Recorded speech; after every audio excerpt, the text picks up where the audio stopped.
दोस्तों, रामदास के देहांत को 4 दिन ही हुए थे। 12 दिन का शोक चल रहा था। एक दिन अचानक एक गाड़ी उनके घर के सामने आकर रुकी। उसमें से एक आदमी निकला और शोक में बैठे लोगों के बीच जाकर बोला कि रामदास के वारिस कौन कौन है। बैठक में 30-40 लोग बैठे थे। वे सभी अचानक इस तरह का प्रश्न करने वाले शख्स का मुंह ताकने लगे। वहां पर रामदास के बेटे भी बैठे हुए थे। फिर रामदास के तीनों बेटों ने हाथ ऊपर करते हुए कहा कि हम उनके बेटे हैं, कहिए आपको हमसे क्या काम था। वह व्यक्ति रामदास के तीनों बेटों को गौर से देखते हुए बोला कि आज से 20 साल पहले तक रामदास मेरे साथ शहर में नौकरी किया करते थे।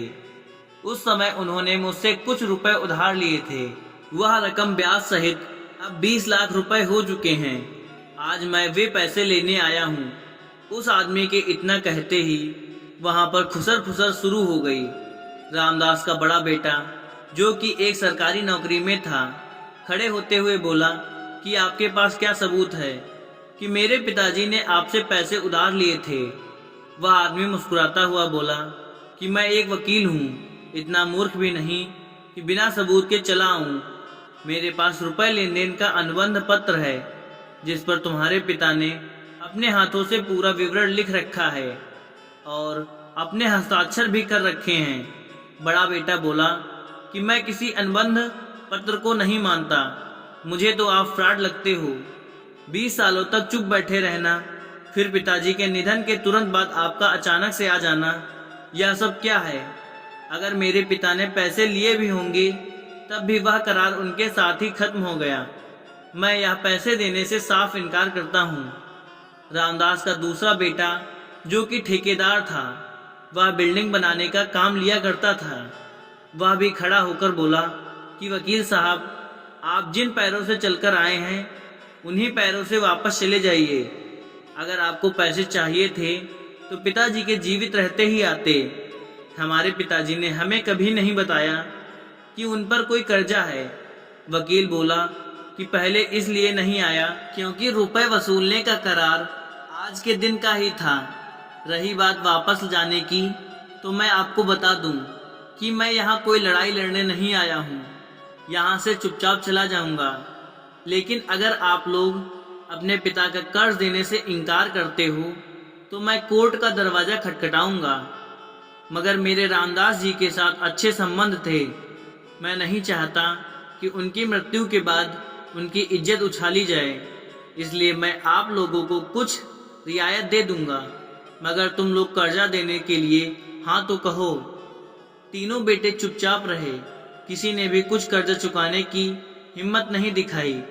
वकील फिर से बोला कि यहाँ पर तुम्हारे समाज के लोग बैठे हैं, रिश्तेदार भी बैठे हैं। क्या तुम लोगों को अपने पिता की इज्जत प्यारी नहीं है? अचानक रामदास का छोटा बेटा दिनेश खड़ा होकर बोला कि आप सबूत दिखाइए, मैं पिताजी का कर्ज चुकाने के लिए तैयार हूँ।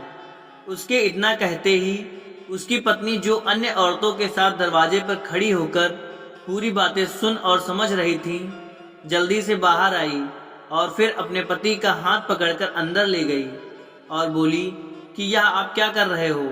इतनी बड़ी रकम कहाँ से चुका दोगे? हमारे पास तो 20,000 भी नहीं है।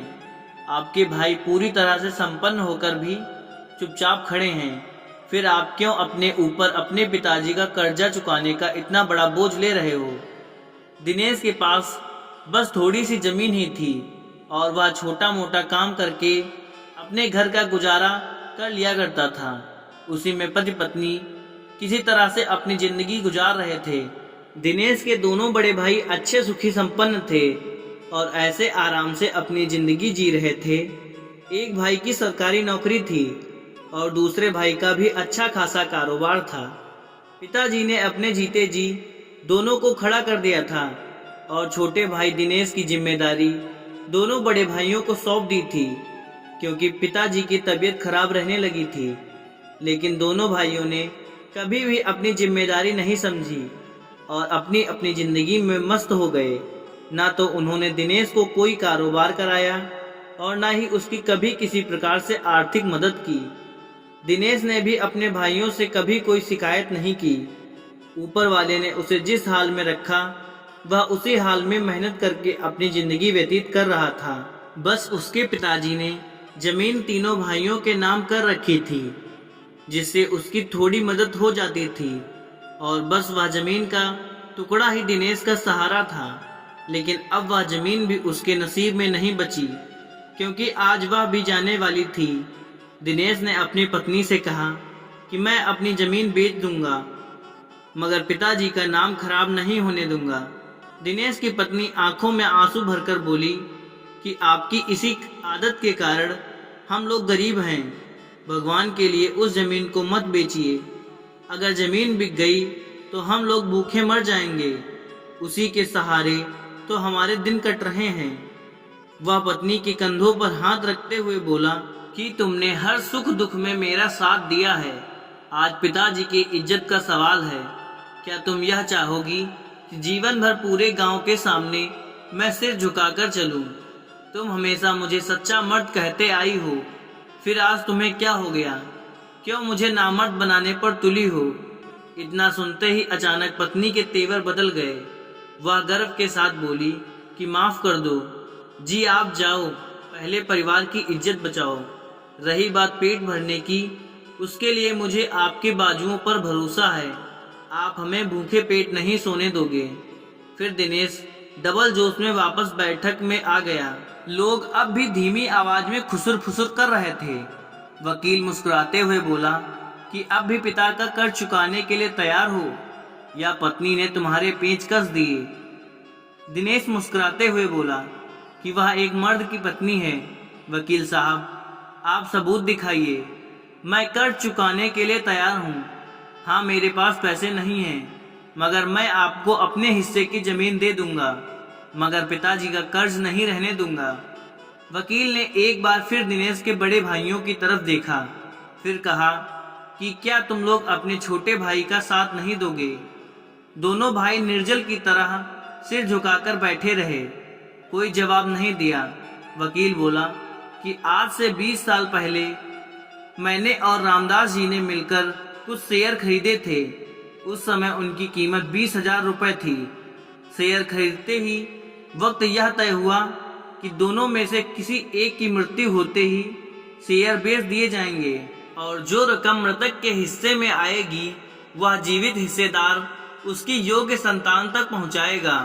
जीवित हिस्सेदार के पास उस समय के हालातों को देखते हुए यह पूरा अधिकार होगा कि वह हिस्से की रकम सभी बेटों में बराबर बांटे या किसी एक को दे दे। यह उसकी मर्जी पर निर्भर करेगा। वकील आगे बोला, चूंकि मैं ही वह जीवित हिस्सेदार हूँ और मेरे पास पूरा अधिकार है कि रामदास का वह हिस्सा मैं किसी को भी दे सकता हूँ, इसलिए मैंने कर्ज का नाटक किया।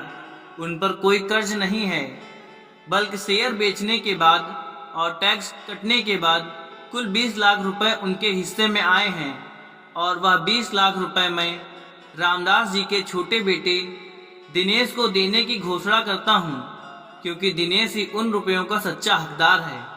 जो बेटे पिता का ऋण चुकाना अपना कर्तव्य नहीं समझती, उनका पिता की संपत्ति में कोई भी हक नहीं बनता। इतना सुनते ही सभी लोग आश्चर्यचकित रह गए और रामदास के दोनों बड़े बेटों का मुंह उतर गया। उनकी पत्नियां कुछ देर पहले अपने देवर को मूर्ख समझ रही थीं, अब वे अपने पतियों को खा जाने वाली दृष्टि से देख रही थी। वकील के इशारा करते ही उनके आदमी 2 बड़े सूटकेस लेकर आ गए और उन्हें दिनेश को थमा दिया। यह देखकर वहां विराजमान लोगों ने तालियां बजाकर दिनेश का स्वागत किया। जब दिनेश दोनों सूटकेस उठाकर अंदर कमरे में गया, तब उसकी पत्नी दौड़कर आई, भरी आंखों से पति को निहारते हुए बोली कि आज समझ में आ गया कि सच्चाई, ईमानदारी और खुददारी के रास्ते में कांटे और दर्द बहुत मिलते हैं, मगर एक दिन ईश्वर सुनता जरूर है, और जब भी वह सुनता है छप्पड़ फाड़ के देता है। दोस्तों, अगर वीडियो अच्छी लगी हो तो एक लाइक शेयर जरूर करें और चैनल को सब्सक्राइब करना ना भूलें। धन्यवाद।